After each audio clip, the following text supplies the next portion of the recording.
Hey everyone, how's it going? Welcome to another episode of the Orange and Black Insider Bengals podcast. I am Anthony Cosenza, and I am joined by my usual partners in crime, Scott Schultze and John Sheeran. But we have a special guest this week from SB Nation's Buffalo Rumblings, John.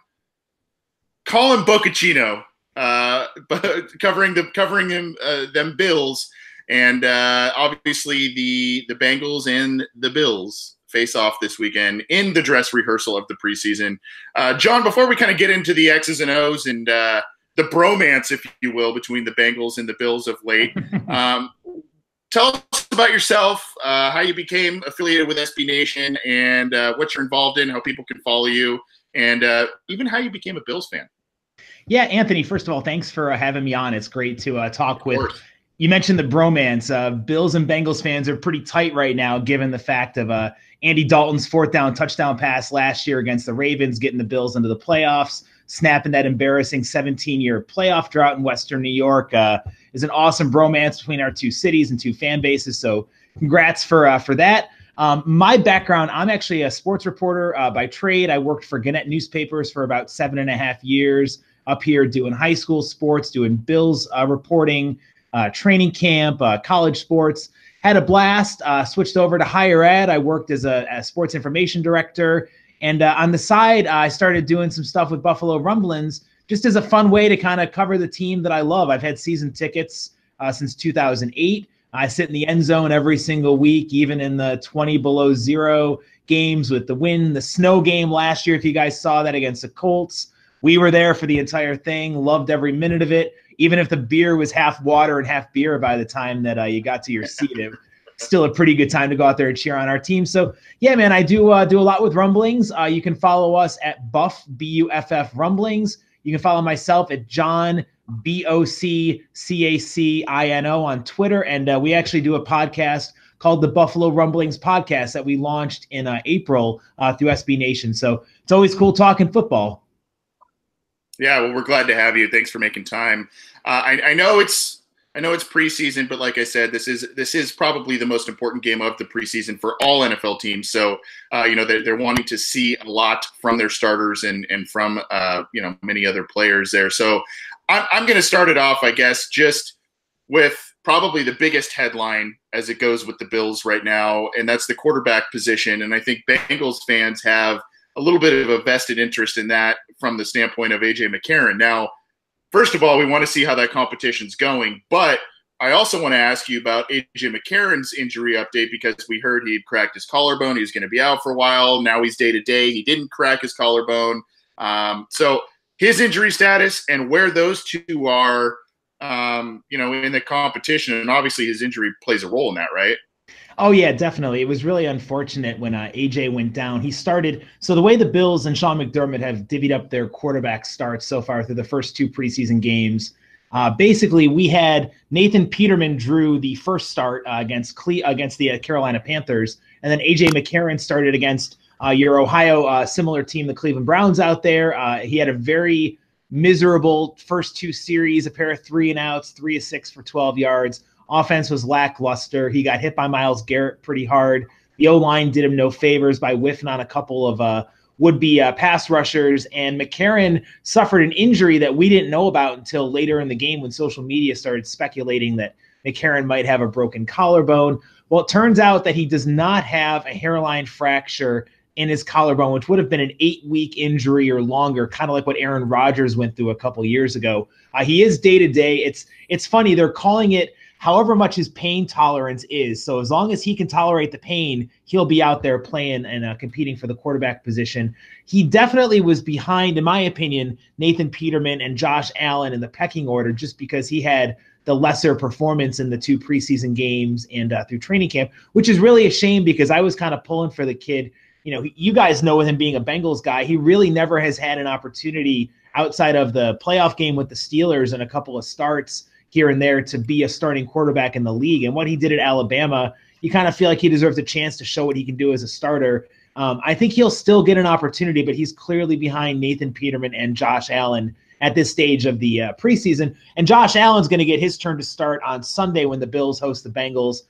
everyone's catching Josh Allen mania. In Western New York, they're anointing him the next best quarterback since Jim Kelly and Doug Flutie here.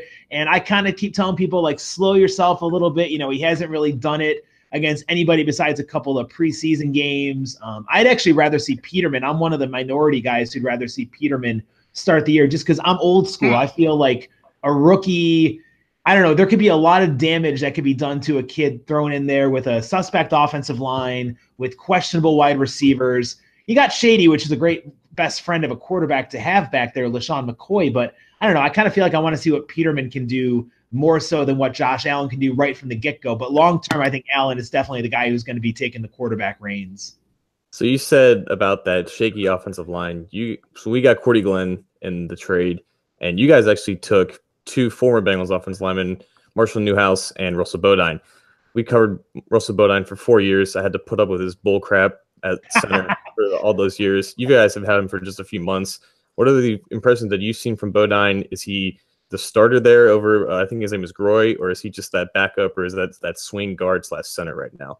Yeah, it's interesting. Ryan Groy is one of those versatile guys who can basically play left guard, center. He can play on the tackle position if he really needs to. He should be the starting center ahead of Bodine, who has really had a lackluster training camp. You can kind of see why you guys weren't afraid to let him go because I don't think he's really all that talented. He hasn't shown me much in the preseason. And Cordy Glenn's one of the guys. I wish him the best with you guys. He seems like he's a class guy, a good character guy, but he couldn't stay healthy the last 2 years in Buffalo. And after his first couple years off the rookie deal out of Georgia, I thought he was going to be a stud at the left tackle spot. But it goes to show you how much the Bills brass felt confident getting rid of him with what Deion Dawkins, a rookie last year, did to step in and fill the void. So I feel like the Bills have a lot of question marks on the offensive line. We got done no favors with Eric Wood retiring due to the neck injury. Richie Incognito, if you guys saw the news, he was arrested at a funeral home. Now, it's unfortunate with his dad passing away. That's a horrible situation, but apparently he was like threatening and yelling at some of the employees in there and threatened to bring weapons from his car in and possibly do some real damage to the funeral home employees. So Richie, he took a pay cut. He agreed to take a pay cut and then decided that he was going to renege on that and wanted more money. So I think the Bills are happy to not have him because he's more headache than he's worth. And right now the O-line is definitely very suspect. And Bodine's not going to be doing any favors on that competition. I don't think he's going to be the starter come day one. Okay, we've been, I guess, discussing all the moves back and forth. We've mentioned McCarron. We've mentioned Cordy Glenn and Bodine. One guy we have not mentioned that I'd like to ask about is Preston Brown, who is a little local. We've had some issues at the middle linebacker position. We had a decent one maybe 10 years ago. Dhani Jones, he left. We replaced him with Ray Maluga, who was kind of a thumper, old school. He wasn't very fast, wasn't very good in coverage, just kind of a big body in the middle. We replaced him last year with Kevin Minter. That didn't work out too well. So we're a little more excited. We think we have something better in Preston Brown. We like that he's kind of local, but we also like that he seems to be younger and maybe a little quicker, more dynamic. Are we crazy for thinking that, or is he a step up than I guess what the Bengals have had previously? Yeah, so here's the thing with Preston Brown. Again, another good quality guy, no locker room troubles from what you hear, great guy in the community. He led the NFL in tackles last year, but I always say that with tackles, there's a difference between getting a tackle and where you get the tackle. And Preston Brown, one of the biggest reasons he got a lot of tackles is he was getting tackles 10 yards downfield because the run game was being blown up or he was beat in pass coverage. It's amazing. He really seemed to take a step or two back over the last 2 years. Originally, if you had told me with Preston Brown's emergence that the Bills were going to let him walk, I would have been really skeptical because he seemed like a really talented linebacker for Buffalo. But again, where his tackles took place, his ability to pass cover declining, I think the Bills thought it was a mutual parting of the ways. And again, I think you guys have a good linebacker, but I would surround him with other guys who can kind of pick up the slack, who might be a little more athletic, because maybe it was the system last year. He also had a rookie, Matt Milano, that was starting alongside him. So maybe that's a little bit of the reason why Preston felt the pressure to up his game. But he definitely had a down year last year in Buffalo. Not to be Debbie Downer with that. Talking with John Boccacino with Buffalo Rumblings Network, covers the Buffalo Bills. We are happy to have him on talking about all things Bills Bengals as the teams get set for dress rehearsal. John, speaking of dress rehearsals, each team is going to be looking for specific things out of their team. Now, the Bengals are 2-0, but it's kind of a masquerading 2-0. The Bengals last week, they beat the Cowboys by 8 points, but it was not a convincing win, especially not a convincing performance by their one. So they're going to want to come out and do some things. But the Bengals have their weaknesses. I'm sure the Bills have some issues they want to work out. Aside from sorting out the quarterback stuff, from a Bills perspective, are you looking for out of the dress rehearsal from Buffalo this weekend? Yeah, I think it's interesting. I always am a big fan of the third game, just in the fact of the importance that this preseason game has. The starters really, you want to see some consistency. You want to see them go downfield and score points and not have a couple of 3-and-outs like the first team offense did last week in Cleveland. And I think with the Bills, the biggest things I want to see are, what the offensive line can do, because I think a pretty mediocre Cleveland rushing attack ran all over the first teamers last week on the defensive side of things. I think they had 65 yards. The rushing attack for Cleveland did against Buffalo on their first drive. So I want to see what the defensive line can do to step up with regards to the run game and try to stuff the run. Now, Buffalo is playing without Trent Murphy, who was a veteran signed off of Philadelphia. He's kind of fighting a nagging groin injury. I wouldn't put him out there just because those things can be really lingering and might affect him come the regular season. But you got guys, like a Jerry Hughes and a Star Latuale and Shaq Lawson, some guys who should take some pride in their defense. So I hope that the run game can kind of step up, the run defense rather can step up for Buffalo. And then I want to stick with the trenches. The offensive line is another key area for Buffalo. Outside of Deion Dawkins, this unit has had a pretty up and down preseason so far. Vladimir Dukas, who I don't think is anything special, kind of played over his head last year in the regular season. He came back to earth in the first 2 weeks of the preseason. Can he step it up and have a solid performance? John Miller was a highly touted guy out of Louisville who had a couple of good years early, and he's kind of regressed a little bit. He's on the spot for trying to maintain his starting job. I think Ryan Groy is going to have the center position locked down, but what the offensive line can do against a Cincinnati attack that can run the ball pretty well. I mean, I'm a big fan of your ground game. I'm a big fan of what you guys can do offensively. Anytime you get AJ Green out there, I mean, we saw what AJ did to Trey White last year in the regular season. Trey White could have been rookie of the year, and AJ Green made him look like a JV kid out there. So I think that there's a lot to be said for how the Bills can handle your offense. But I don't know. I'm kind of curious to see. This is the preseason game, and hopefully Buffalo can step it up. Yeah, and obviously this week is, it's interesting. Like I said, I keep using the term dress rehearsal. It's interesting from the standpoint that this should be the game that the starters or heavy rotators get the most time throughout the summer games, if you will. But also just because, as we've talked about, John mentioned the switch of Russell Bodine and then Cordy Glenn and Preston Brown. Like, there's so many guys on both teams that have kind of just swapped cities. So there's going to be a lot of familiar faces between both of these teams. Talking with John Boccacino, we're going to get him out of here because he has a podcast of his own to get to. One more time, John, where can people find your stuff and how can they get in touch with you?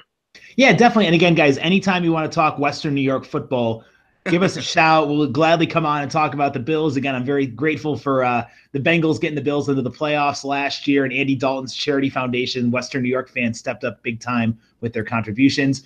You can follow us. Our website is buffalorumblings.com. If you go to iTunes, Google Play, Stitcher, Podbay, Podfanatic, search Buffalo Rumblings Podcast. You'll find our podcast, and you can find me on Twitter at John Boccacino, Boccacino.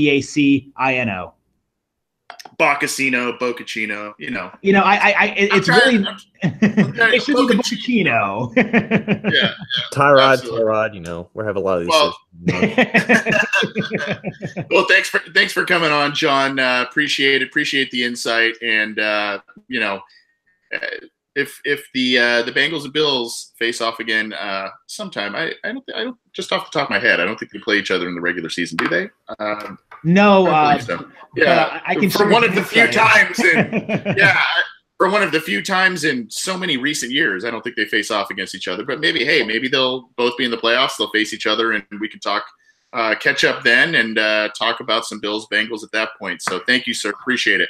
Yeah, you mentioned Bills and Bengals who have similar history. I was there for the Thad Lewis game when he started for Buffalo against the Bengals. So you want to go down the bad quarterback chain, we can easily have a little tit for tat out there. But Bengals won that game in overtime. As long as you guys can keep the Steelers from the playoffs, we'll be very happy out here in Western New York. Well, I think that's a consensus opinion. Nobody likes the Steelers. Well, thank you, sir. Appreciate it. And for our info, check out the Buffalo Rumblings podcast with John. And appreciate the time, sir. We'll catch up to you soon. Hey, guys, have a great night. Thank you. All right, you too. So again, John Boccacino, however you want to, Cappuccino, however you want to pronounce it, from Rumblings. We were happy to have him talking about the Buffalo Bills and the Cincinnati Bengals. Obviously, a very interesting matchup, and we will talk a little bit more ourselves about that in just a little bit, just so you know what's up ahead. We're going to talk about the Iloka release, and we're going to each one of us is going to kind of give a specific standpoint, I think, as to what we think happened there, why this suddenly was released after a day after the Bengals beat the Cowboys in the preseason. We'll be talking a little bit of fantasy football with Scott, so he's got some tidbits and tips for all of us. I still haven't had my draft yet, Scott, so I need all the help I can get, my friend. And then we'll try and get to some listener questions. We'll open up our Orange and Black Insider phone line later on, and you can call, text us on that number, and we'll try and get to your questions. You can also get to us at Bengals OBI on Twitter, via email, theobinsider@gmail.com, and through the Cincy Jungle website. We post up there. You can leave the comments in the thread there, or the live YouTube chat. We're scouring that as well. So before we get into dissecting the game against the Cowboys, guys, I've got a little bit of news, and you guys may or may not know this, but we, as a show, are expanding. Traditionally, we have, for a long time, really since the inception of this show, we've had this show available on iTunes, SoundCloud, YouTube, and Cincy Jungle. Great platforms, obviously. But we've expanded that. And people don't have access to iTunes or find it to be clunky or whatever. We have expanded our availability of this show. So now it is on Stitcher, if you are a member of Stitcher. It is also on Google Play. We just got added there. And we are being reviewed to be added to Spotify. So if you have an account with Spotify, hopefully, and the next I'm waiting to hear back, I don't think it would be approved. In the next couple of days, we will have our show there. So aside from our usual platforms, I'm very excited to announce that Android users and other non-iPhone users and non-iTunes users can access the show in a number of different ways, and all you have to do is kind of search us there. And then when we throw up the show and the posts on Cincy Jungle and everything, we'll link everything for you. But pretty excited, guys, that we are we've expanded the reach a little bit, and I'm hopeful that more and more Bengals fans will get in touch with the show. More and more Bengals fans will enjoy what we bring to them. So we're going worldwide, guys. I mean, as long as we're getting a pay raise with all this expansion, I'm good with it. Prestige we are paid per viewer, right? Worldwide. Have you guys seen Step Brothers? I hope so. Prestige worldwide. No? Okay. Anyway, for those who have seen Step Brothers, you'll know what I'm talking about. You have a camera. Yeah, I have. I enjoyed it. But at any rate, pretty excited about that. We're trying to get a few more guests on the show as well. I mean, we love talking and doing the roundtable that we normally do, but we want to preview, get a little further insight with teams as the Bengals face them during the season. So we're going to try and get some beat writers and SB Nation bloggers and whatnot on the program. We're going to try and get some of the usual suspects we have we've had on this program: James Rapine of ESPN Cincinnati, Joe Goodberry, hopefully of The Athletic, Cody Toomey, who's kind of a draft Bengals analyst as well. So we're going to try and mix things up a little bit. And like I said, we've check it out. So we've had a busy few weeks, guys, between Munoz being on the show, between adding a phone line and reach. Pretty excited, and I know that you guys, I can tell by your faces, you are just ecstatic at the news.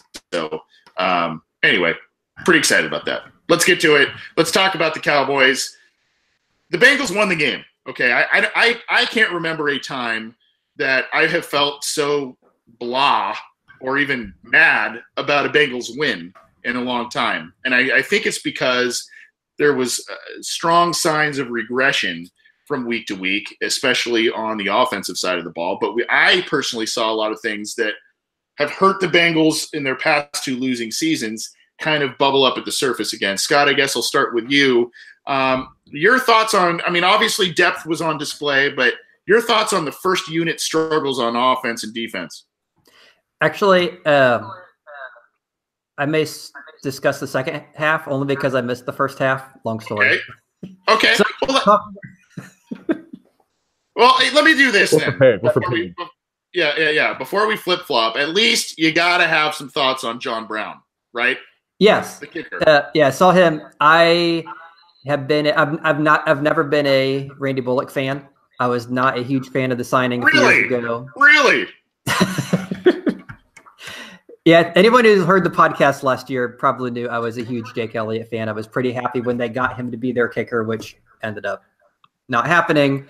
I like the guys with the upside who have the bigger leg that can kick the longer field goals. I know Bullock was more accurate last year in training camp and throughout the season, but granted, he was fairly accurate. One, because he was kicking a lot of short kicks, and because he doesn't have the leg to kick the longer kicks, and then also because you're just not giving that many opportunities. Anyway, historically, he's a mid-low 80s kind of kicker. Last year was it was a nice story, but Bullock's not going to repeat that.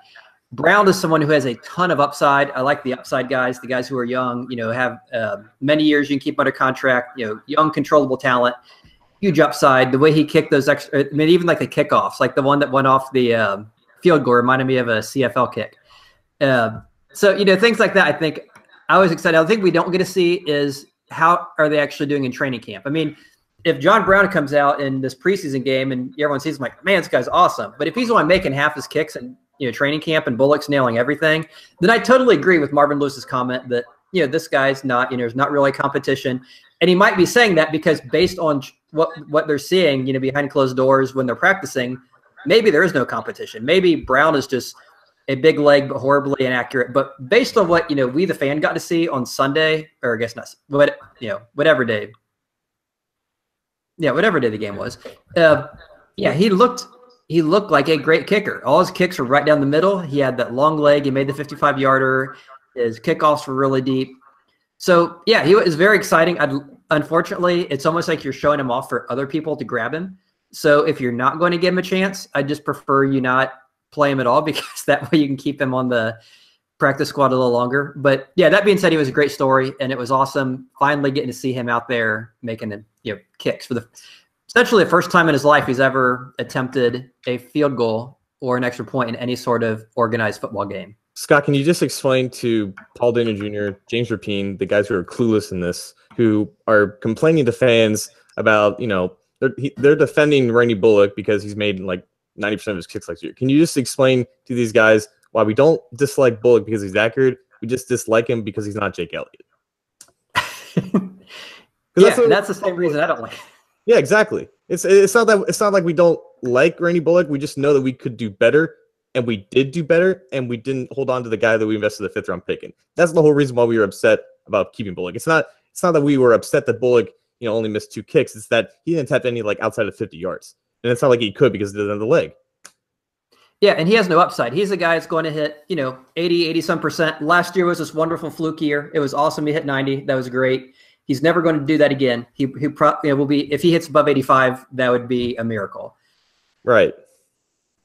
And there's no such thing as, you know, a non-critical field goal that you miss. I mean, unless it's a terrible blow up. But the ones he has missed, Bullock, that is, with the Bengals, they've been big. I mean, you go back to 2016. He had the yep. You know, and that wasn't, you know, that wasn't an easy one, but that wasn't, you know, something that was a ridiculous, you know, 57-yarder on a wing and a prayer type of thing. It just, you know, that's kind of at some point, you know, you kind of, I guess to both your guys' point, the Bengals probably will have an opportunity to find a guy on the street. If they let go of Randy Bullock, they will probably have an opportunity to find a comparable kicker on the street in the season if they go with a guy like John Brown and he falters. I think they would have an opportunity to find someone comparable to what Randy Bullock could give them. It's more like, you know, take a chance. And of course, of this offseason of change that Marvin Lewis promised, he said there's no kicking competition after John Brown had an amazing game against the Cowboys. So big balls Doug Peterson would keep John Brown. Marvin Lewis would not. That's right. Absolutely. John, your thoughts on the first units then, since Scott's rounding out his notes for the second team and third team units. Your thoughts on the starters, their performance or lack thereof. I guess, obviously, tell us about some of the plays that really bothered you. But is this just a byproduct of, hey, super vanilla, they're just working things out, kind of a and atmosphere, or is it cause for concern? So I think vanilla is what they faced against Chicago. And when I say they, I mean guys like Trey Hopkins and Bobby Hart, where Bobby Hart wasn't really challenged in pass protection against Leonard Floyd coming off the edge for the Bears. He met a whole new universe when he went up against DeMarcus Lawrence, who is a much better pass rusher, obviously, and gave him a ton of fits with his speed and power.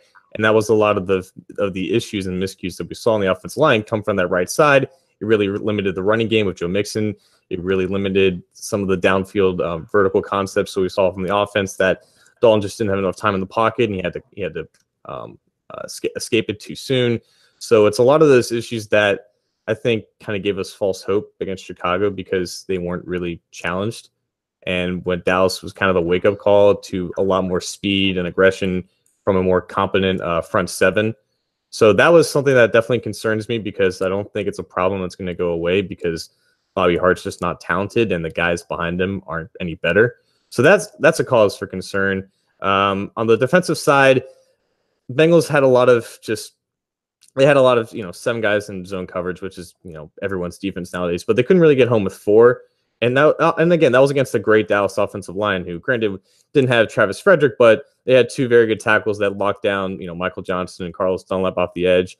Dak Prescott had plenty of time just dissecting the middle of the field against, you know, soft zone coverage, and that led to a lot of, you know, third down conversions and kept Dallas on the field for a long time. And we didn't obviously see, you know, any progress in that department until the second team came onto the field. So, you know, Dallas improved a lot over the past season. I think they're going to contend for one of those wild card spots in the NFC.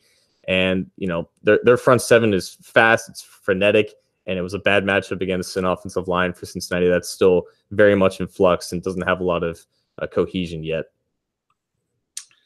Scott, the rest of, you know, the backups, as I mentioned, they seem to have played pretty well, and they basically only the backup defense let up 3 points.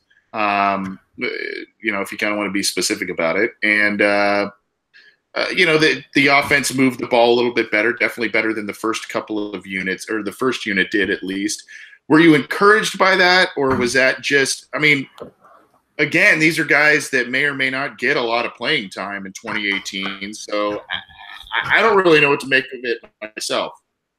One thing, I don't know if you've had a chance to look outside at the night sky over the past few months, but one thing that's kind of cool is if you have a clear sky, you can see Mars, Venus, and Saturn all at the same time, which I think is pretty cool because how often do you get to see those planets?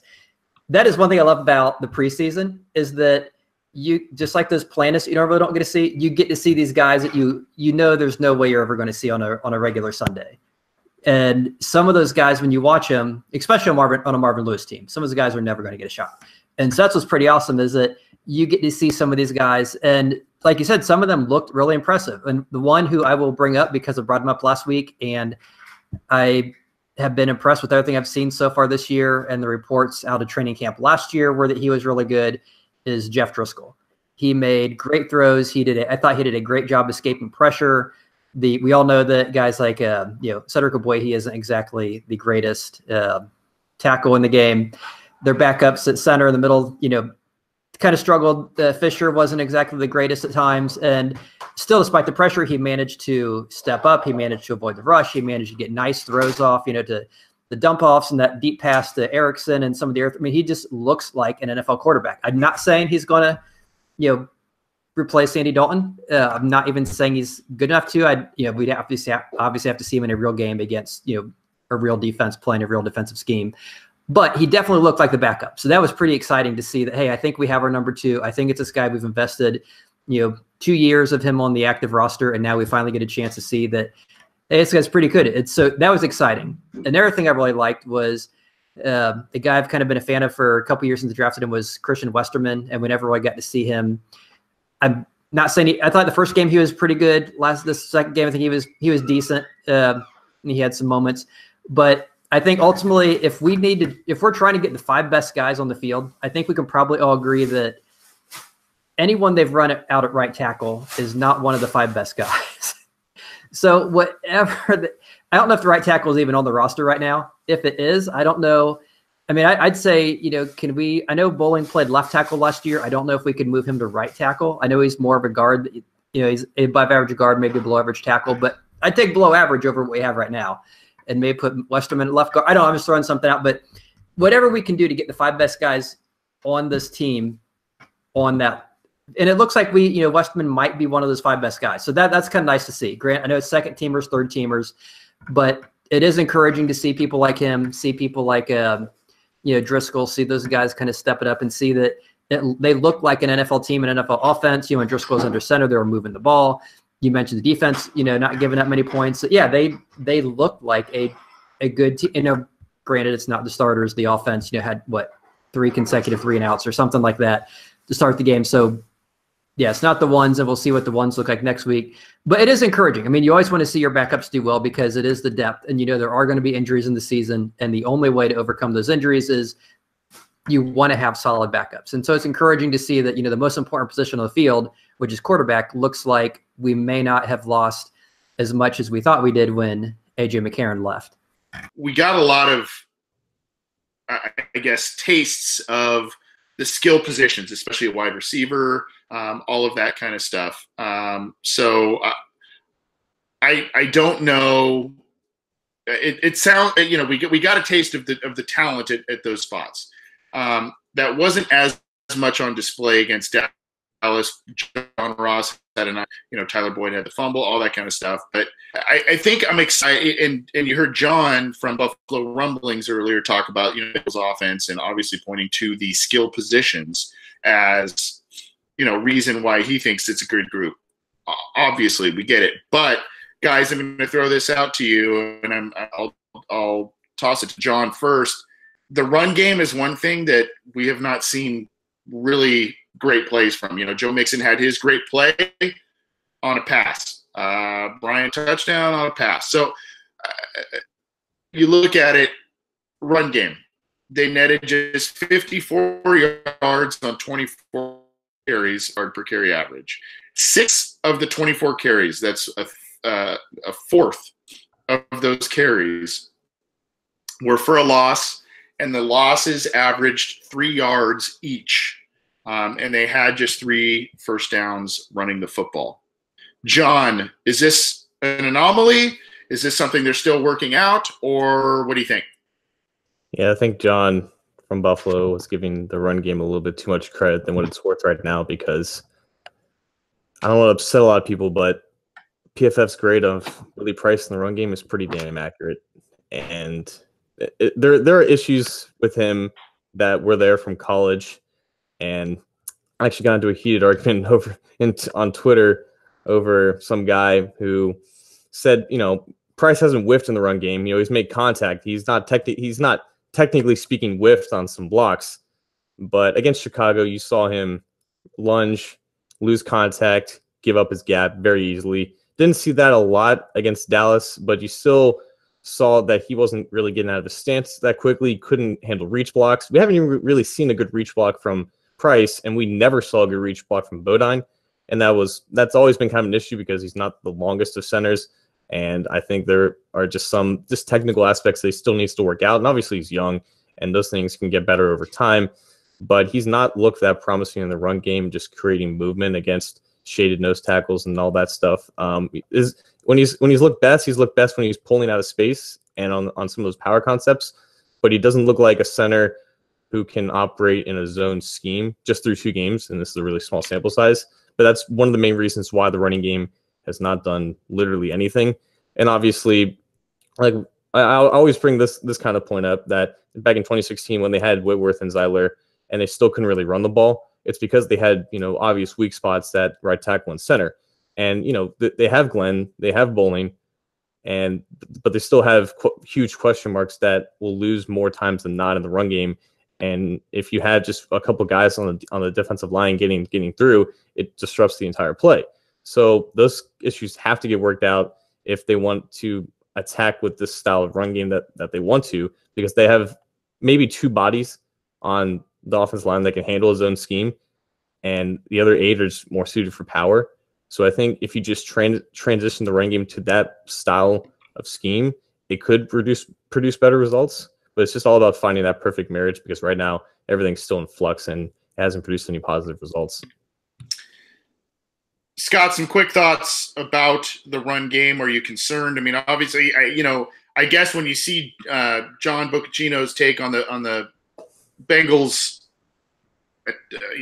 offense and running attack, you look at, hey, they had Cordy Glenn, a guy who's a pretty good player for him at times in Buffalo, and then they've got 2 second-round picks at running back, and Gio Bernard and Joe Mixon. Both guys are very talented. So obviously, from the outside looking in, it seems as if it's a good, it's a pretty good situation. But I mean, those stats I mentioned, yes, it's preseason. Yes, it's the second game second real game behind this line that they're trying to construct and reconstruct.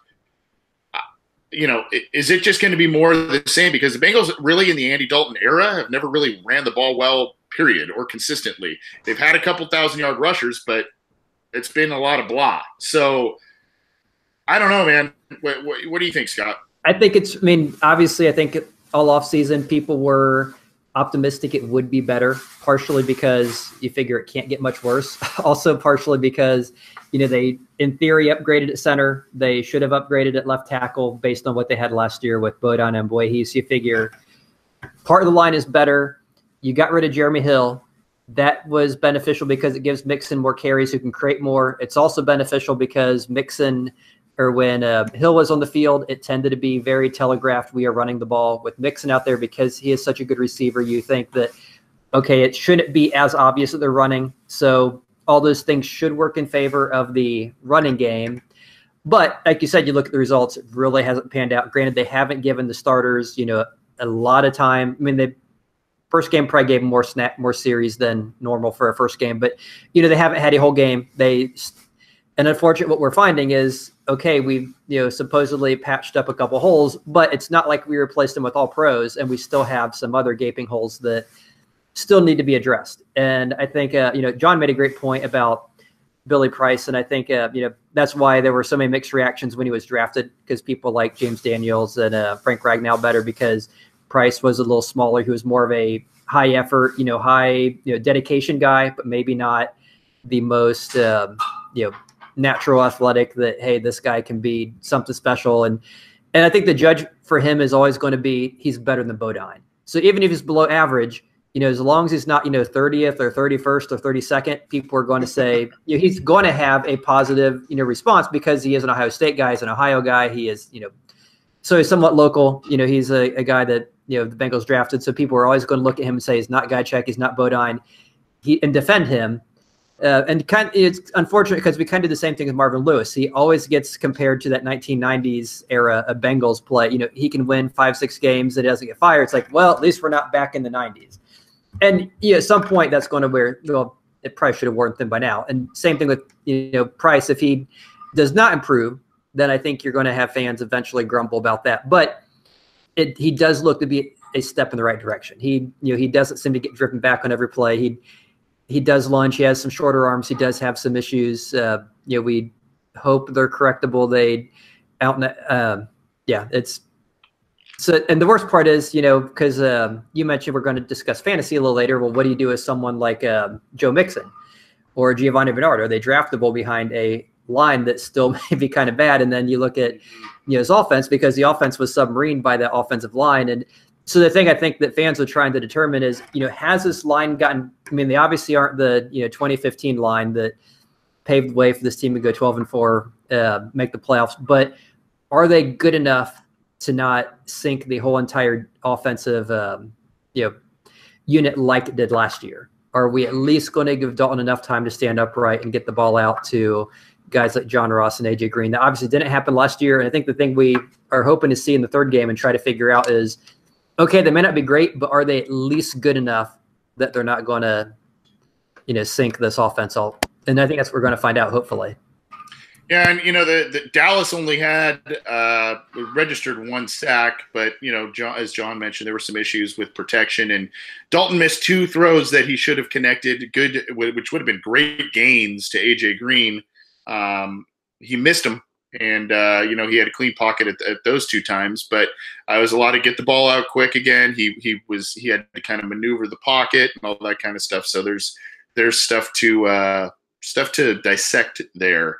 Obviously, the matchup of Paul Alexander's Dallas Cowboys unit against Frank Pollock's Bengals unit was under the microscope this week, and there are mixed results. I do want to say that there were some positives. Obviously, the Bengals won, and there were some guys doing some things. Andrew Billings got in the backfield quite often. He did miss a couple tackles, but did get in the backfield and disrupt plays quite often. I can think of, at least 3 occasions that he did that. Sam Hubbard had a sack and strip fumble, and Jordan Willis had 2 sacks as well. So, guys that we should be seeing in some capacity, whether it's starting or rotating in on that defensive line, are making plays and doing some things. Yes, Travis Frederick was out of the lineup. Yes, Zach Martin was out of the lineup early in that game after getting hurt. But that's you still got Tyron Smith and Leo Collins and others on that line that are good players that these guys were going up against and doing some things. So you got to be pleased, at least from a depth standpoint. This is the Orange and Black Insider Bengals podcast. I'm Anthony Kazenza, and I'm joined by my usual co-host John Sheeran and Scott Schulte. We had John, Boccacino. I keep calling him Boccacino, but Boccacino from SB Nation's Buffalo Rumblings earlier. Our thanks to him for helping us cover the Bills-Bengals game coming up this weekend. You can get this program in a number of ways now. iTunes, SoundCloud, YouTube. I'm going to try and rattle them all off. iTunes, SoundCloud, YouTube, Cincy Jungle, hopefully soon Spotify, Google Play, Stitcher. I think I got them all. Check it out. We're excited to be expanding there, so check us out there. And then obviously we're live every week on Cincy Jungle and YouTube. We will be opening up our phone lines in just a little bit to take some listener questions and talk about some other things. We'll be talking about some fantasy football things. We gotta make sure we have time permitting for a lot of things here, but. We got to get to this because the day after the Bengals beat the Cowboys, they randomly decided to cut George Iloka, who was essentially their starting safety. Now, we knew that the Bengals were flirting with and or did get safeties this offseason that more fit Terrell Austin's defensive style. They went after Kurt Coleman pretty hard. They looked at Eric Reed. Then they drafted Jesse Bates in the 2nd round. So, John, I'll start with you. What I want to do, I wish I had time to have made the little tinfoil hats and send them out to you guys, and we could all wear little tinfoil hats. But I want you to take a position here as to why, because this was a surprise. Whether some people think it makes sense, some people don't. What is because there's a number of different reasons out there as to why this may have happened. What is your, primary position as to why Iloka was let go from the Bengals. Right. So we have to look at what the team said was the reason. It was financial reasons, and not financial where they didn't have space to do what they needed to do with like extensions with Geno and Dunlap because they still had like 17 under the cap, but financial reasons in the fact that Iloka was going to become the backup to Jesse Bates just by the decision of whether it was Austin or Marvin Lewis or whatever it was. But and so they didn't want to pay Iloka $6 million to be a backup safety. But I think what should be noted is that Iloka still had value even if he wasn't going to be that free safety where Bates is now. Iloka is perfect for that in the box role where he's close to the line of scrimmage. He can match up against tight ends and running backs and provide a presence as a force player on the edge in the run game. Where he struggled was coming downhill from a split safety alignment when the defense was in a cover 2 or quarters look. And Sean Williams, in comparison, was great at that. And that's why he's still here and not Iloka. And that's why he's starting at strong safety next to Bates. But, you know, Iloka was still decent in that single high look. He didn't have the range or ball skills to be great at it. And that's why they took Bates. But again, like, I think if they would have kept Iloka, they should have basically transitioned him to be like a nickel linebacker and just have him do what he does best. But apparently they didn't see it that way. So the only way that they saw it was that, you know, Iloka's gonna be our third safety. He's not gonna play enough snaps to warrant that cap hit. So we're just gonna go ahead and release you. Hopefully you can find a new team soon. And he did with the Minnesota Vikings. And they couldn't trade him because we've seen that the safety market and this past free agency has dried up drastically. So no one wanted to take on that cap hit, even though Iloka doesn't have a lot of guaranteed money. And we saw the deal that he got with Minnesota. It was just that minimum. So all those factors combined, yeah, I do at this point believe that it was financial reasons, but not just financial reasons for saving salary cap room, but just financial reasons where they didn't want to pay him that to be a third safety. So so you're saying either is it basically the crux of your argument is not getting enough snaps for this guy? I mean, is that essentially what you're saying? Yeah, basically. Okay. I mean, I don't want to water down everything you said because it was very well said, but from a positional standpoint of this conversation, I get what you're saying. Now, I think I'm going to kick it over to Scott, and I'm gonna see what he has to say. So basically, John is kind of more in the financial decision phase or the decision area of why Iloka was released. Scott, there are a couple of other handful of reasons that could be obvious or not. What is your position as to why the Bengals let Iloka go? Well, the first thing I want to mention, you mentioned the tinfoil hats at the beginning of your comment. Those may not necessarily be a bad thing, depending on what you're trying to use them for. I mean, if you are trying to protect your head from radiation or something, it might be beneficial. And similarly, remember the movie Signs? I'm mentioning all these movies. I hope you guys, but oh gosh, nobody's seen these movies.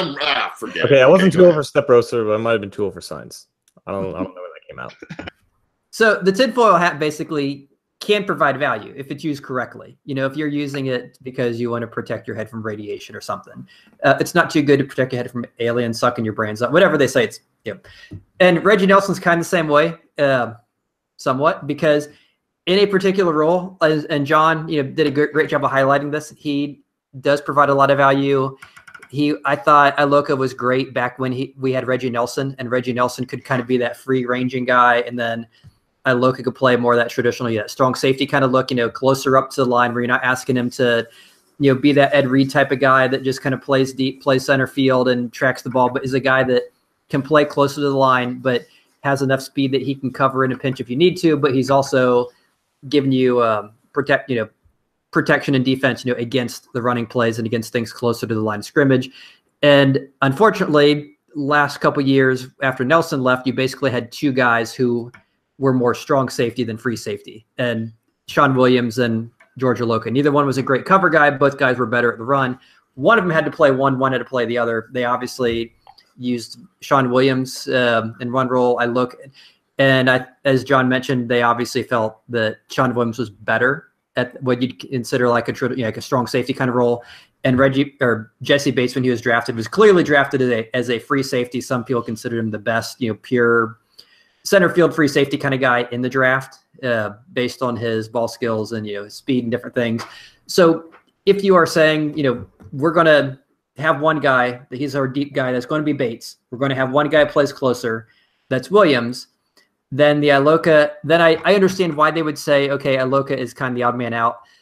That being said, I wasn't entirely on board with them cutting him because the depth is horribly thin. Because you're looking at Brandon Wilson, Clayton Fedulum, you guys didn't get a lot of snaps. I mean, George Iloka had 86% of the defensive snaps last year he played. Williams only played 50%. Fedulum played like 30%. So you're losing a ton of experience back there, and so that's a lot to give up for a team that tends to value veterans. So I think I'm more in the camp that they cut him because they are looking at the extensions for Atkins and or Dunlap. And I wouldn't be surprised if maybe Michael Johnson, Cedric Ogbuehi, if maybe they do the math and figure, hey, we need to, there might be another head that's let loose between now and cut down day to get whatever amount of money they need to sign these guys. Because, we're seeing with some of these guys like Khalil Mack still holding out, Aaron Donald, I don't know if he's got his extension yet. He's going to get a ton. They're probably doing the math and figuring, well, if we want to keep Atkins, it's not going to be 5, 6, 7 million. It's going to be a pretty hefty chunk. We need to make that somewhere. And Granny's a little older, but still, I'm guessing that probably played part into it. And I think we'll know for sure because I think they usually do their free agent or not free agent. They lock up their guys before the season starts. So I think in the next week or so, we'll find out if that was the case. If they don't get signed either of those guys to extensions, then I think, like as John said, it was purely just we don't want to pay $6 million or whatever for a guy to be first guy off the bench. Yeah. My take, and I can't say I disagree really with either of you guys, but mine is a little bit of an offshoot of what Scott said there. Number one, I am inclined to believe that they thought maybe Iloka wasn't worth the money, but also that they want to get these extensions done. I think those are all in their minds. But the Bengals have always traditionally been pretty well under the cap, and were again this year because they don't do a ton in free agency. And they always use the same excuses of, we got to extend our own stars, we got to do this, we got to do that.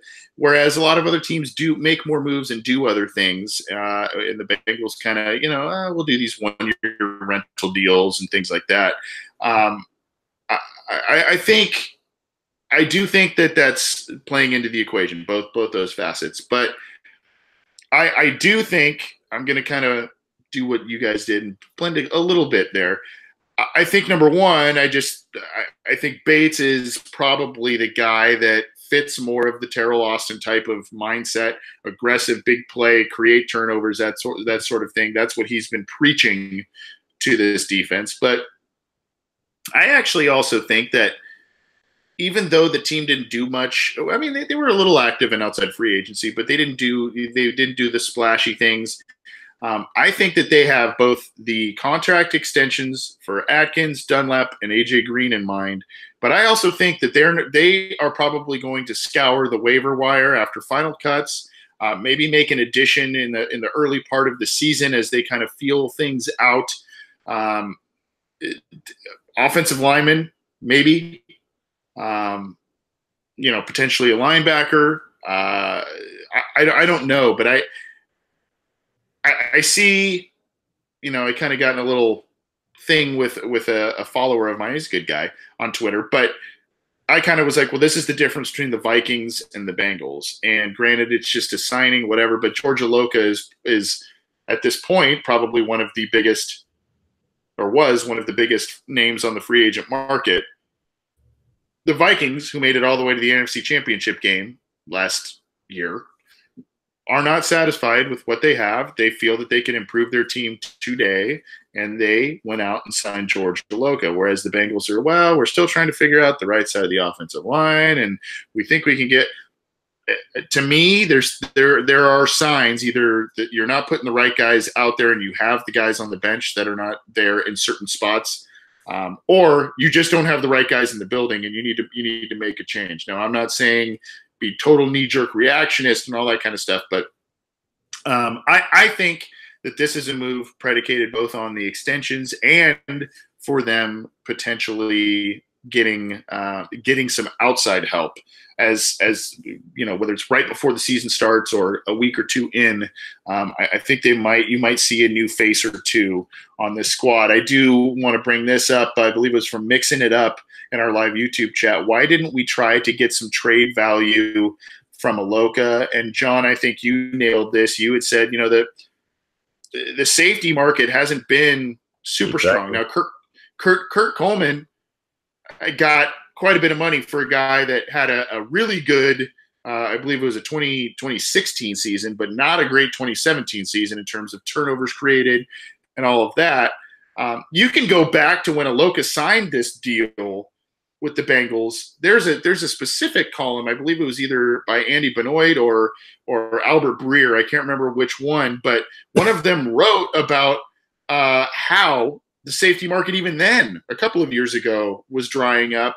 And, you know, Iloka, the top safety on the market at that time, was, you know, it still took him a couple of what many thought he would be a first day signing of free agency. It still took a little bit to get him to sign. And so the safety market, it just dries up a little bit, especially for guys that, you know, aren't creating a ton of turnovers, what have you. So I think that kind of goes to that question. I think I haven't received this question, but it kind of ties into my take on the Iloka situation. You know, there's always been, well, why don't we trade for Earl Thomas? Why don't we trade for Earl Thomas? It's a pipe dream. I don't think it happens. Money wise and all kinds of stuff. I don't think that happens. But I just want to throw this out with the trade value and stuff, and just the devaluation of the safety market. This is where my tinfoil hat comes on.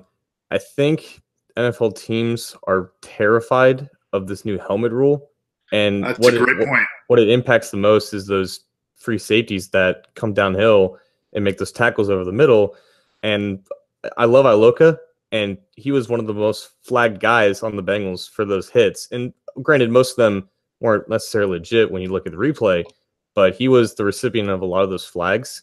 And not specifically looking at Iloka, but I think that's why a lot of teams were really scared of giving out safeties a lot of money. Yeah. Just because of that. It's a great point. No, that's a fantastic point. And I think, I to be honest, I would hate to play safety in the NFL right now because, number one, you know, there's so many, and this has been a trend really for the big plays. And even if you lead with the shoulder, and now it's changed even more. So, you know, you come up to try and make a tackle, whatever. You can't tackle low at the knees because, you know, there's been guys who have had their knees torn up, and, you know, you can't definitively go low. But then you're covering guys. I mean, safeties are usually pretty decent size, but you are often tasked with covering or tackling big tight ends down the field. You can't tackle them low, which is what you need to do for, you know, the size disadvantage you potentially have. And then, you know, you can't hit them high because of the new rules. And I don't know, maybe you're supposed to just kind of bear hug and try and drag to the ground at this point. But that is a great point and a valid one. But I think we all are kind of in agreement in some form. You know, there are probably some multiple factors at play, but, you know, each one of us kind of has a little bit of a different route, I think, in terms of why Iloka was released. But he's gone. He's with Mike Zimmer and the Vikings now, and the Bengals are set to go with Jesse Bates, at least for the moment, along with Sean Williams. We'll see how that goes. This is the Orange and Black Insider Bengals podcast. I'm Anthony Cosenza. He's John Sheeran, and we are also joined by our other co-host, Scott Schultze. You can get this program on SoundCloud, YouTube, iTunes. Oh, boy. Cincy Jungle. What did I say? Stitcher and Google Play now are the new additions, and then hopefully soon Spotify. So a lot of different routes to go to with the program. So I encourage you to download it. And if you can join us live, we're on Cincy Jungle and YouTube live every episode. So check that out. We're going to go to Scott here and talk about Scott, we're running a little. I don't want to rush you, but we're running up against time a little bit. But we do want to get some fantasy football advice from you this week. So, what I think you had mentioned earlier, a little teaser before this segment here. You had some things to say about the Bengals running backs, correct?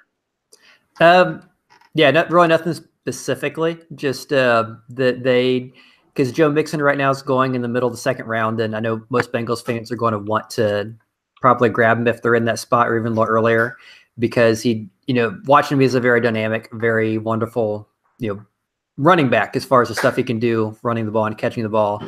But of course, in fantasy, it's the challenge is, where do you put your loyalty to a certain player or team versus their production? Because you don't win because you have a team with a bunch of people you like. You win because you're scoring the most points, and you're scoring the most points generally because these guys are getting a ton of opportunity and on really, good teams that are helping them get those points. And that's kind of one of the challenges with Mixon is, he's a guy I'd love to draft.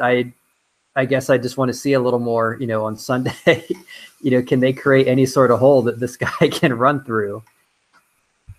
Right. Here's a question for you, Scott.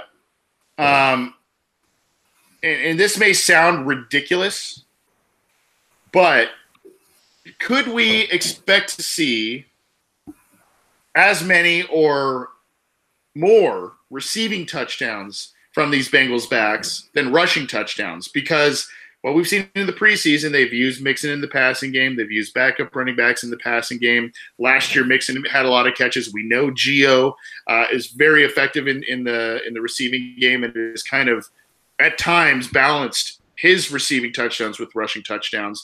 They don't have Jeremy Hill kind of eating up those goal line rushing touchdown opportunities now. Could we see those guys be more valuable as receiving running backs rather than rushing running backs this year? They're both great receivers, but if we do that, I think they are in a lot of trouble, because that means they are not able to, punch in those close ones. And so either Dalton is scoring those because he's handing off and the running backs aren't getting it done because they're not getting the push to kind of help them get in there. Or it just means we're not scoring unless we're scoring from further out and we're not scoring in the red zone. And it probably also means Eifert got hurt because now we're throwing more to these running backs when we get close because he's not there. So I'm hoping that doesn't happen. I mean, it's always a possibility, but I think if like Mixon and Bernard end up with more receiving than rushing touchdowns, that probably doesn't speak well to the Bengals offense this year. Okay. So any little tidbit of advice? I think a lot of people now are starting to get to the show. I haven't done mine yet, but any little tidbit of advice you want to give this week? I'll throw one out, and then if you have any questions, feel free to throw any questions my way, and I'll try to answer them as quickly as I can. The one thing I'm going to say is every year there's that one guy in most drafts, or girl. It could be, guy or girl. It's becoming more popular, among both sexes now. That that will always that person will use that 7th, 8th, 9th round pick and grab that top defense. This year it'd be Jacksonville. That guy, kind of savvy. Hey, I'm not going to take my 4th running back here. I'm going to take that top defense, and I got that position locked up. And they kind of pat themselves on the back and got you guys. Don't be that person. And the reason I'm saying this is the top fantasy defenses every year. The reason they're the top defense is because they score defensive touchdowns. If you look at the list of defensive touchdowns, like over the last decade, and look at the list of top fantasy, defenses each year, it's pretty much the same list. And that is a horribly fluky statistic. And good examples like Minnesota. They were the top actual defense last year. Points against, sacks, all the actual defensive categories, they were phenomenal. In fantasy, they weren't even a top 12 team, so they weren't even startable. And the reason is they didn't get the big number of defensive touchdowns. You look each year at the team who finishes first in fantasy. Pretty much every single year they are first in all defensive touchdowns. Some years they're second, but they're up there at the top. The average finish for a top fantasy defense the following year I think I looked back over like the past 10 or 12 years, is like 14. So the top defense one year that people will chase doesn't even finish good enough to be a starter in a 12-team league. And I'm not saying Jacksonville's going to finish 14th. I'm just saying on average, Jacksonville had a ton of touchdowns last year. They had 7 defensive touchdowns last year.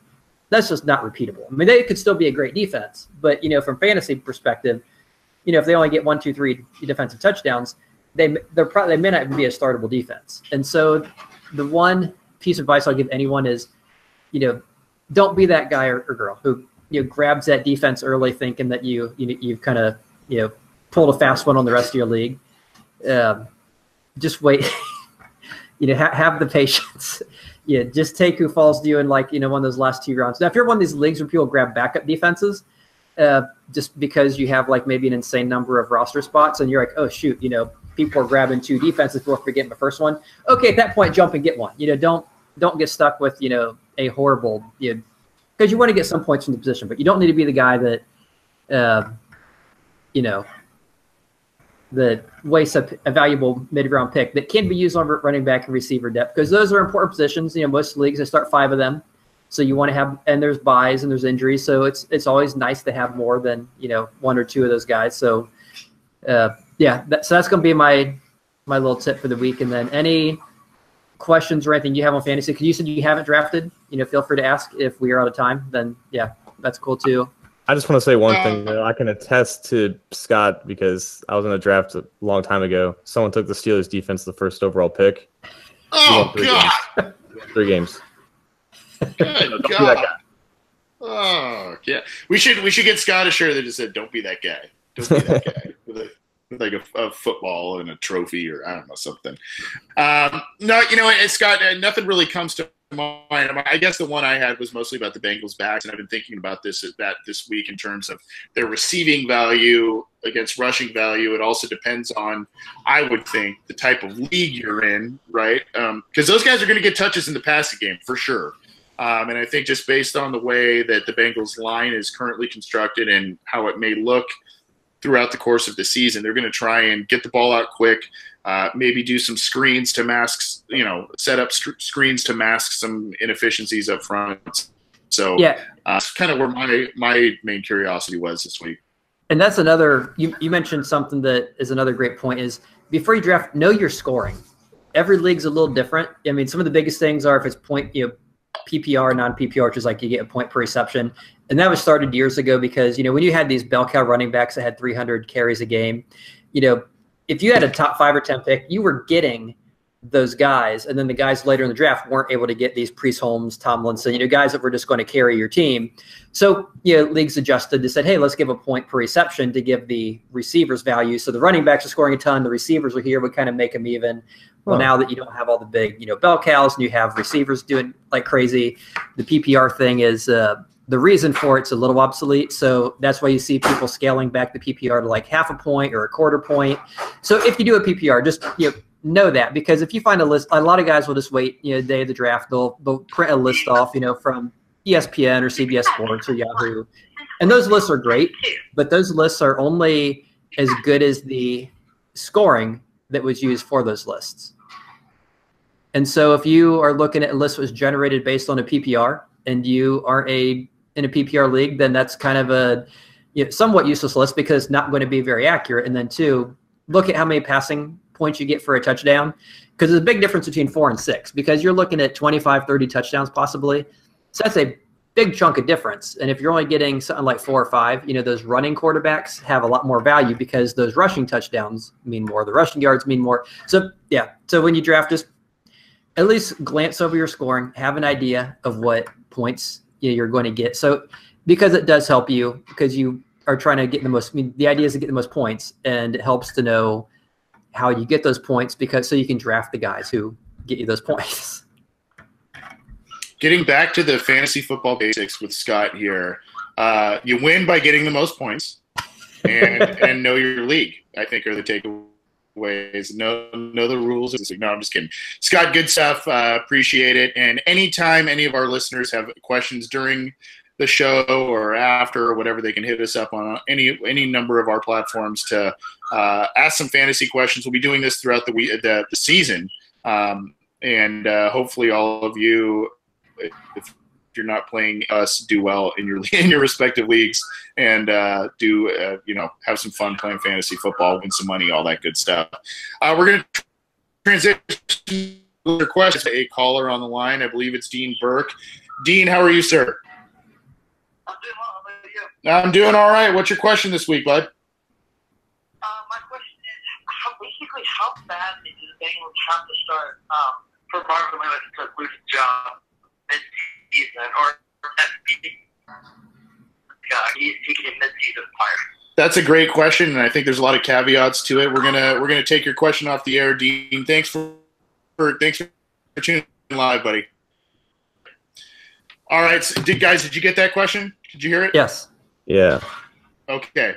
I don't know where to start, so I guess John, let's put you on the spot, buddy. So the question was, how bad do the Bengals have to start for Lewis to get fired? Is that the question? Fired, hot seat, any of that stuff. Okay, so I'll answer that question with another question. Can you win negative games? Because that's the only way I could see Marvin Lewis getting fired before these next 2 years are up. And I wish I could expand a little bit more, but that's all I got. Negative games. Yeah. One. And Scott, I know. I mean, Scott, trust me, Lewis has come as close as you possibly can. Ties and losses and all kinds of stuff. So, but my thing, the Bengals had a very year was the golden opportunity if they wanted to move on from Marvin Lewis, because the first game of the season was awful. They looked completely unprepared again in an opener under Marvin Lewis, and then aside from the last two games of the season, after that, steal was unacceptable in itself, given the lead the team had and how they played in that first half of that game. The following two games against Chicago are absolutely unacceptable. And then, as Mike Brown noted, those last two games kind of saved Marvin's job. And dead cat bounce. So I don't know what it's going to take, Scott. What do you think? Yeah, I think the negative game comment by John is probably accurate. He signed a 2-year extension after this year. If this year isn't going to get him gone, even a Browns or lines like 0-16, I don't think would do it unless you get something like an 0-16 plus. So 0-16 plus, maybe Marvin gets arrested for, I don't know, selling pot at the airport or something. Plus, something. I mean, it would take several, really awful things combined. Well, record probably wouldn't even matter. I mean, 0-16 plus, 0. Actually 0-15-1 because it's going to get a tie. It wouldn't be 0-16. But yeah, it would take something like that to basically have them end it before. And I think even after the 2-year run, if they missed the playoffs both years, don't be surprised if he gets another extension. Yeah. Oh God. I wish you weren't right. Yeah. I know. Seriously. Well, thanks for the question there, Dean. We've got a couple of text messages we'll get to here in a second. Again, this is the Orange and Black Insider Bengals podcast. You can get in touch with us in a number of different ways and download the program on basically a lot of different apps now and stuff. So Stitcher, Google Play, iTunes, SoundCloud, YouTube, all our stuff's on Cincy Jungle. So check us out. We're going to get to these last two questions and then get out of here. This is from Justin Tabor, and this might be a tiny bit more up Scott and I's alley, given our age. But, John, if you have some thoughts, I'd love to hear it as well. Scott, who deserves the Hall of Fame more, Ken Anderson or Ken Riley? The battle of the Kens. Oh, that is a good question. I mean, I think both of them and Willie Anderson all deserve it. But if I have to pick one of the Kens, I think I don't know how you pick one. I mean, Riley is he's up in like the top 5, I think, in interceptions in NFL history. And back in an era when they weren't throwing a ton. And then you have Anderson, who, led him to a Super Bowl, was one of the first passers to really be a very prolific, kind of like that West Coast style, guy, accurate, getting lots of. If I had to go with one, I guess I'd go with Anderson only because he is the quarterback. The criteria that get you in the Hall of Fame.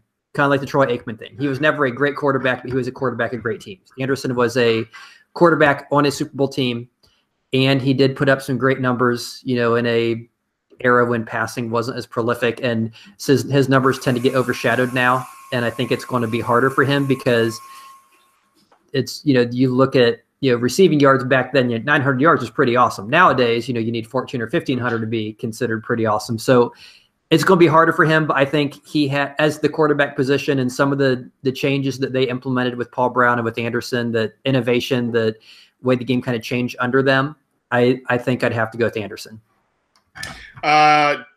Anderson, okay. Justin, also who texted us, is now stating his case in the live YouTube chat. And it is Tabor, like labor, he says. He said Ken Riley, and because Ken Riley has 60 interceptions and the four guys in front of him all are in the Hall of Fame. Good case to be had there. I do have a take, but John, you were kind of nodding a little bit about some of the things Scott was saying there. Your take between the two Kens. Scott's right. It's tough. Obviously, I wasn't alive to see either of them play. But I will say this. Eli Manning is going to get into the Hall of Fame one day because he won 2 Super Bowl rings. And he's going to get into the Hall of Fame because it's not the Hall of Efficiency. It's the Hall of Fame. And everyone knows Eli Manning's name. And I think that's something that a lot of people don't kind of understand when they talk about the voting process. And that's why, guys like some Steelers, like, what's his name? Lynn Swan's in the Hall of Fame just because he won like 4 Super Bowls. Like, people knew that Steelers team. I don't think a lot of people nowadays know who Ken Riley is.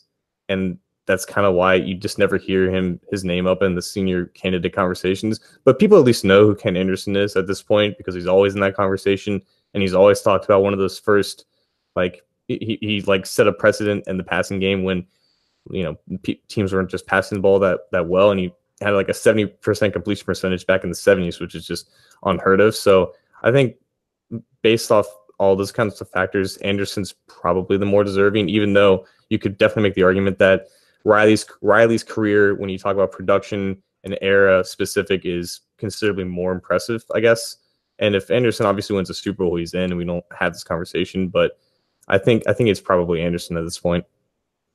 Yeah, and interesting point about Eli Manning. If you look at Eli Manning's record, if you look at him year by year, and you look at the Giants year by year, essentially he's had of his, I think, 14 years in the league, he's had a small handful of great years, and then he's had a lot of blah to subpar years. And it's those Super Bowl runs, those deeper playoff runs, the small handful of times that they've done that. That's where he's kind of made his case. And obviously when they had in those years, they had Michael Strahan, they had Tiki Barber, they had, the three-headed monster, Brandon Jacobs, Tiki Barber, and Derek Ward, I think, was the other guy.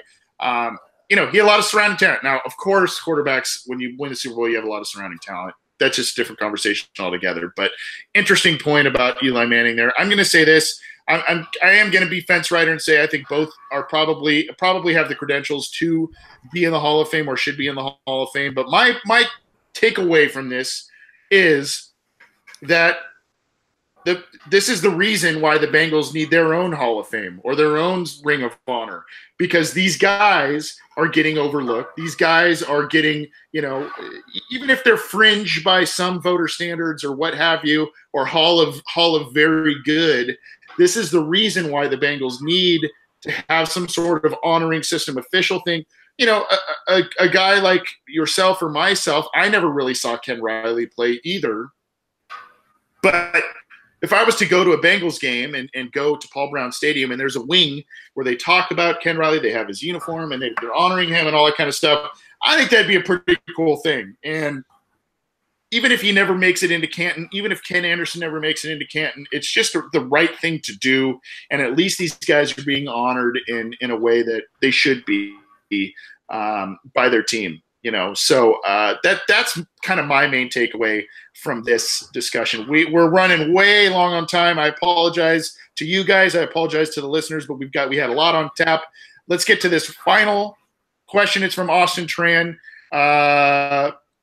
John, if the right tackle continues to struggle for the rest of the season, do you think we could possibly draft an offensive tackle in 2019? Well, I mean, obviously, but I think it's also, I think that's a question more about first round offensive tackle, especially after 2015 and what has happened with Cedric Ogbuehi, Jake Fisher, or might they do something in free agency? But I would think if the right tackle position continues to be a mess, I would think that they would draft someone high. They did it with Andre Smith in 2009, right?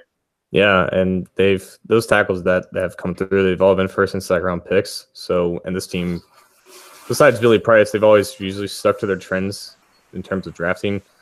But that right tackle position is going to be very interesting because all three of those guys are free agents, and honestly, it wouldn't do the team any good to bring any of them back. But maybe one might be back. But if it struggles like we expect it to, yeah, it's probably the favorite right now. And now you have a new offensive line coach who is going to scout those offensive tackles just like Paul Alexander did. He's going to bring his own, criteria that he looks for. Hopefully we see some better results that are not either Jake Fisher or Cedric Ogbuehi. Yeah. Scott, even with the struggles at right tackle, and if they continue through 2018 here, do you see that the Bengals might even have a bigger need than offensive tackle, namely a right tackle early in the draft? Yeah, I mean, depending on what happens in, free agency, injuries, or whatever, the contract extensions, if Dunlap and Atkins aren't here. Right tackle, it was a huge need this year. And I think most Bengals fans were quite frustrated. You see every single pick. And, okay, second round, okay, nope, it's Jesse Bates. Third round, nope, it's Sam Hubbard, and he gets Blake Jack. At some point, it's Mark Walton, whatever. Okay, well, at some point, we're going to get – and they just never, until that, second to last pick with that Rod Taylor. They just never – yeah, and it's where and you had a lot of guys who were falling to you. It's not like – man, there's like 4 good ones and they're all gone and it's nothing we can do. Every round, this was considered a very deep tackle draft. You had a lot of guys, these, Connor Williams, some people have different opinions on Orlando Brown, but there were a lot of other guys like that who kept falling and they passed on them. They fell. More guys fell. And at the end of the draft, they just took none. They're kind of like, well, we're happy with what we have here. And we've seen from the first 2 games that if you're happy with what you have there, that's not very encouraging because you don't have very much there. And I'm not quite sure if it was just, hey, we got a new offensive line coach. Let's see if he can, make something out of nothing. And it looks like he needs something to make something out of it, if that makes any sense. I would be very amazed if they did not address that either in a trade, a free agent signing, or the most probable would be a draft pick. Yeah, I agree. This is the Orange and Black Insider Bengals podcast. We're going to get out of here. Thank you for the listener questions to those of you who called, texted, and left your comments and whatnot in the live YouTube chat. Much appreciated. Again, you can get this program on a number of different platforms. I hate to sound like a broken record, but Stitcher and Google Play are the latest additions, along with iTunes, SoundCloud, YouTube, CincyJungle.com. And so check it out. Get the show how you can. Some final thoughts. I just want to say this. One of our loyal listeners, Jason Von Stein, I've lagged on addressing this. He has made some comments both in the live YouTube chat and when we first opened up. I think it was the very first week we opened up the phone line for the show. He had made a comment about playing music on behalf of his dad and doing some cool things there. And I just wanted to acknowledge that we received that. Keep doing what you're doing. If there's something you want to send us, we may be able to try and play something on the air or what have you. But we appreciate the support of the show. I know you've been a long-time listener, and I wanted to acknowledge that because he had called and left a voicemail actually for us, and unfortunately we just didn't get to it. But I wanted to acknowledge that we got that and appreciate it. And I hope everybody enjoys the game against the Bills this Sunday. I guess, guys, final thoughts. John, one thing you might be hoping to get out of this week from the Bengals preseason game against the Bills? A positive run from Mark Walton, who had none last week. Just one. I know. That poor guy. Oh, every time he gets the ball, he gets swarmed. It's crazy. Scott, final thoughts? I guess as far as the game goes, I want to see what they do as far as the right tackle position. If they're just going to keep banging their head against the wall with the same people, or if they're going to maybe try something different. Because as we've kind of harped on the show, the running game, the pass. I mean, it's not going to get any easier when you get into real play. So I want to see what they do with it. And if it doesn't get any better, hopefully it's a clear night. And like I said, you can look up and see those 3 planets, because that's pretty cool. You don't get to see that all the time. Well, thank you guys. Appreciate it. And our thanks to John Boccacino of Buffalo Rumblings, the SB Nation blog throughout the week as the Bengals set to take on the Buffalo Bills in the preseason dress rehearsal. Have some fun this weekend. Be safe, and thanks for tuning in. Thanks for downloading. We'll see you next time.